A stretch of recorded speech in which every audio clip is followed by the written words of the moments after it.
Ukraine warns that Russia is preparing a coordinated attack against Ukrainian financial and energy infrastructure. China appears to be stepping up surveillance of the Tibetan diaspora. Cisco's Talos unit has a free decryptor for Thanatos ransomware. Facebook's self-audit of data usage proves both more difficult and more skeleton-rattling than hoped. Norwegian consumer watchdogs find that Facebook and Google nudge users away from privacy. And an altcoin sting against drug dealers.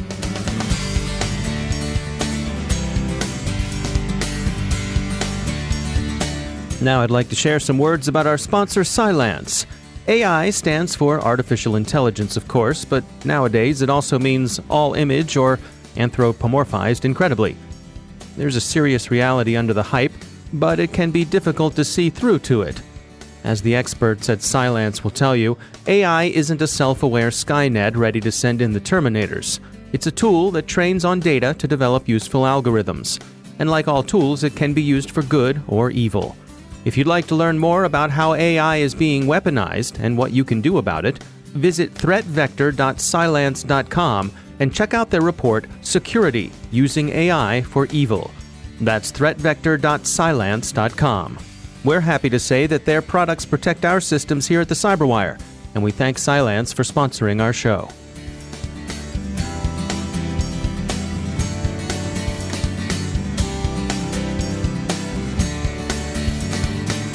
Major funding for the Cyberwire podcast is provided by Cylance. From the Cyberwire studios at Data Tribe, I'm Dave Bittner with your Cyberwire summary for Thursday, June 28, 2018. The head of Ukraine's National Cyber Police has warned that Russian operators are staging malware in Ukrainian enterprises, presumably for a coordinated campaign at some later date. Ukrainian authorities have told Reuters and others that they've detected evidence that battlespace preparation is in progress against financial institutions and energy infrastructure. The operation, as it's understood so far, has proceeded in the following familiar stages. First, compromise of legitimate Ukrainian government email accounts. Second, phishing campaigns mounted against infrastructure targets using those compromised accounts. Third, installation of malicious payloads carried by the emails. The malware is believed to have established backdoors in banking and energy enterprises, where it will presumably be held in reserve until the attackers decide to execute. The threat, should it materialize, is unlikely to be confined to Ukraine. NotPetya began with attacks on Ukrainian targets in June of last year and quickly spread worldwide. A number of Western companies were hit hard. FedEx, affected to a considerable extent through a recently acquired European subsidiary, recently pegged the costs of NotPetya at roughly $400 million. Today is Ukraine's Constitution Day, often mentioned as attractive to attackers wishing to draw maximal attention to their political point. Nothing, however, has been reported so far today. August 24th, the country's Independence Day, is another date mentioned for potential attack timing. Russian authorities have issued routine denials of involvement in cyber attacks on Ukrainian targets. To be sure, the Ukrainian government is disposed for many reasons to think the worst of Russia and her intentions, but the Ukrainian government is by no means alone in this respect. Much of the rest of the world regards Ukraine as a kind of proving ground for Russian cyber attack tools. The Russian record of hitting portions of the Ukrainian power grid to induce electrical outages is particularly worrisome, especially given the interest Russian operators have shown in other countries' power grids. So, as we said, Moscow says they didn't do nothing, and Ukraine says, well, you're about to. If nothing pops today, put a circle on your calendar around August 24th.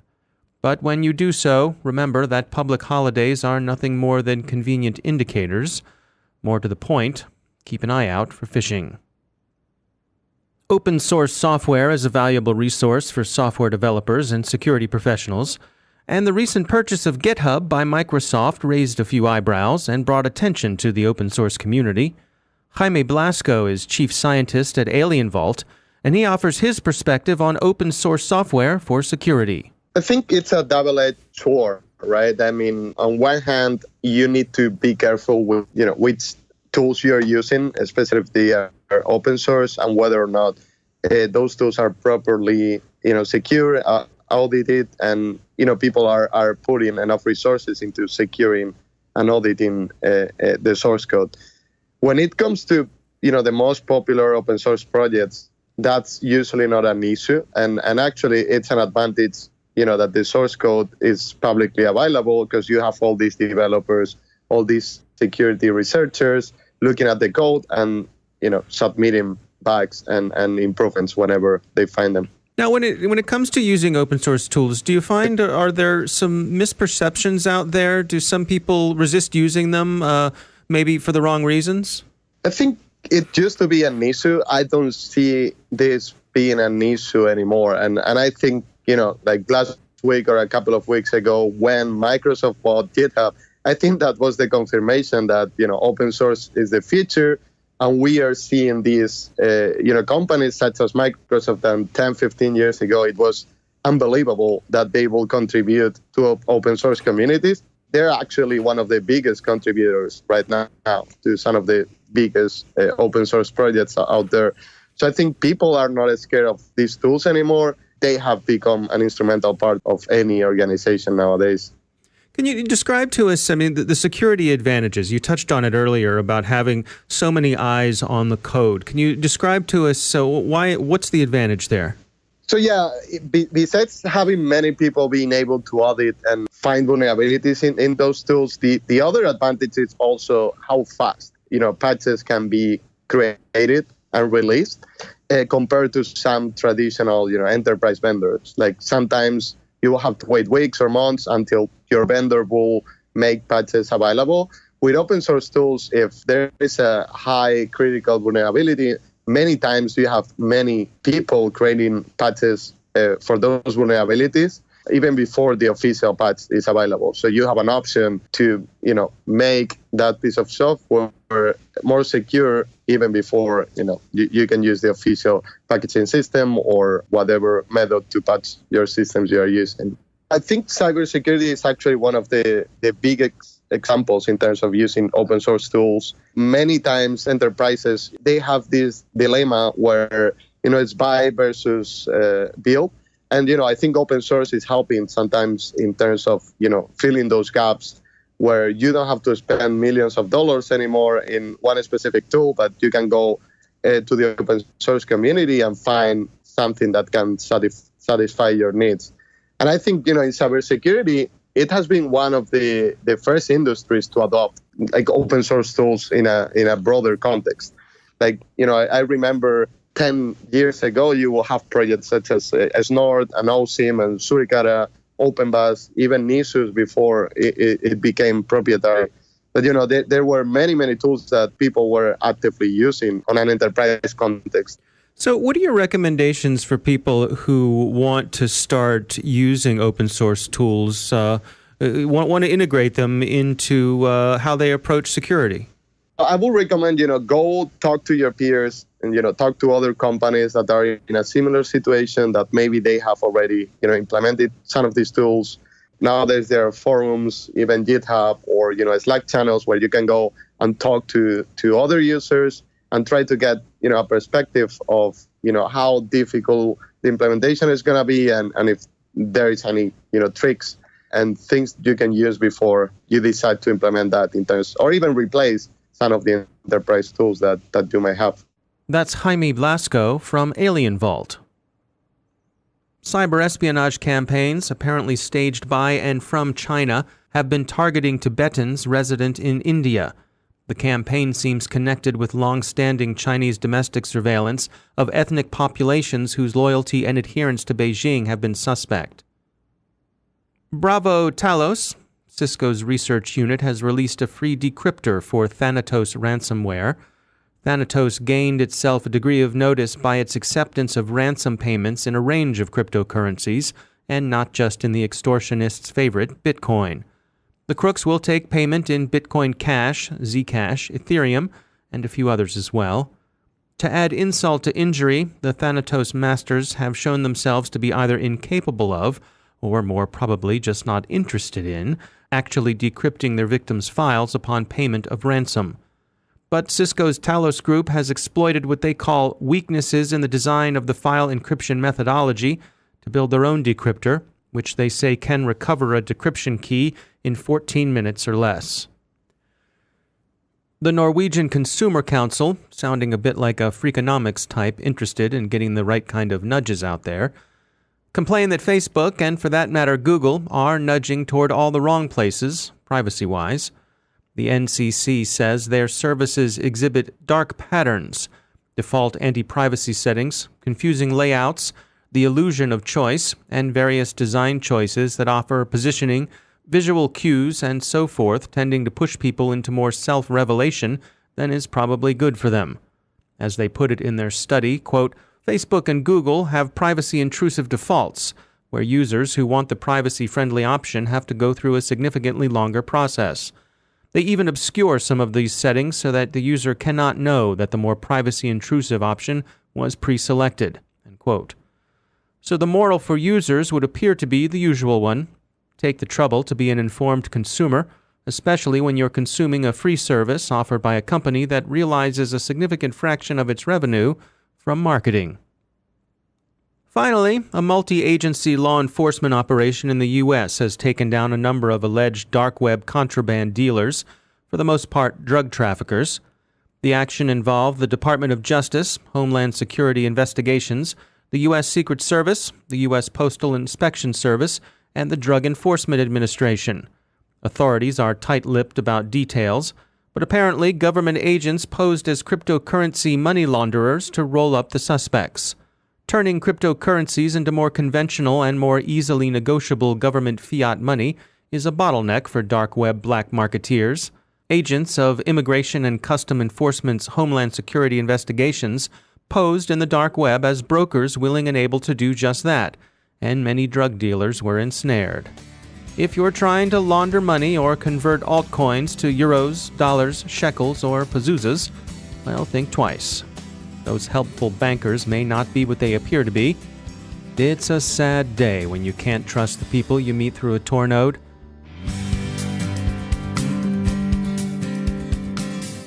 Now a few words about our sponsor, Invictus. We've all heard that cyberspace is the new battle space.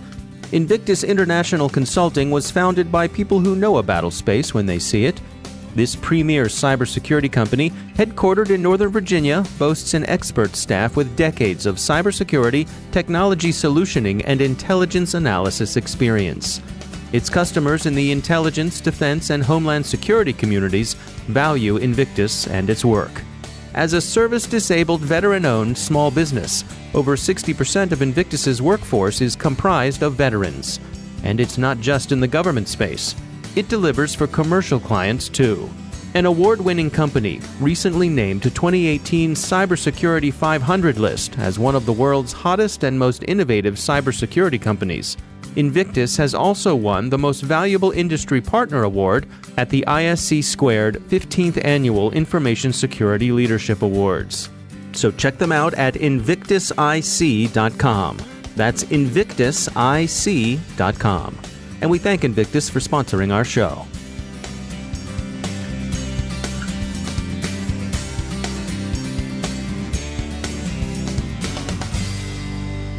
And I'm pleased to welcome to the show Mike Benjamin. He's the Senior Director of Threat Research at CenturyLink.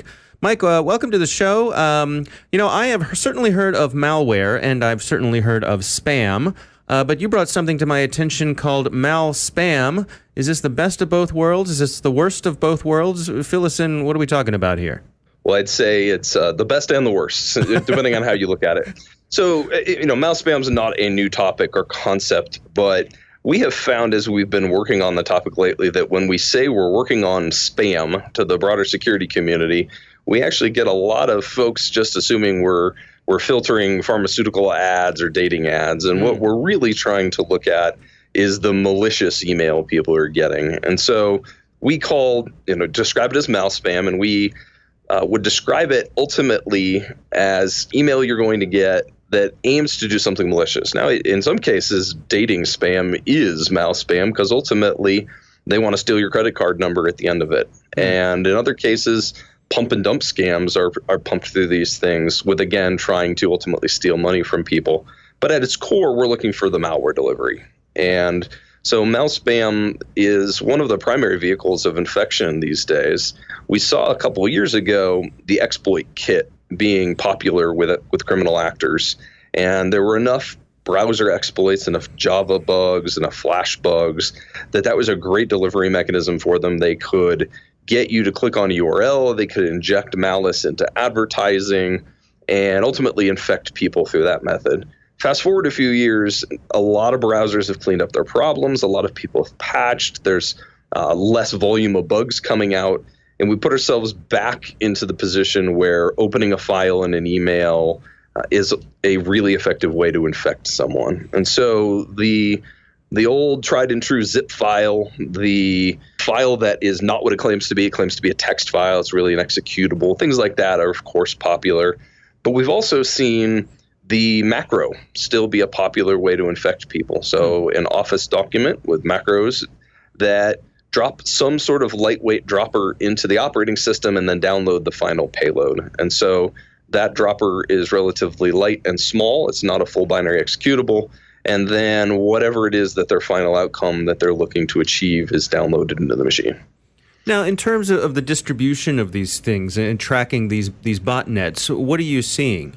The criminal space around mouse spam is reasonably sophisticated. If you think back to the spam problems that arose in the late 90s and then became really rampant in the early 2000s, they were forced to evolve. And so the security world, the internet world for that matter, did a relatively good job hunting down and shutting down spammers in that era. People were successfully prosecuted in courts, laws were passed, and those are things that helped the world mature around how to deal with spam.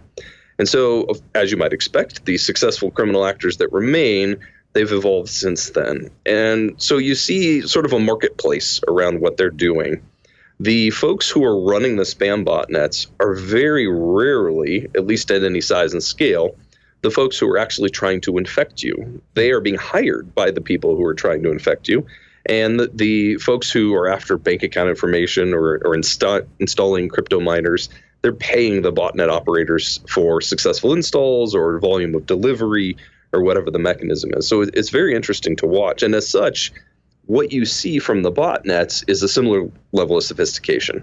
They're not a single command and control in a single place that's easy to remove and take down. They've evolved. They've seen law enforcement take their botnets in the past. And so now, of course, they evolved to the domain generation algorithm, or DGA, where an algorithm tells it what the next DNS host name to resolve is. That's one of the more simple items that they've implemented, but there's a lot of redundancy, a lot of levels to the command and control. In many cases, we see peer-to-peer being used in conjunction with it.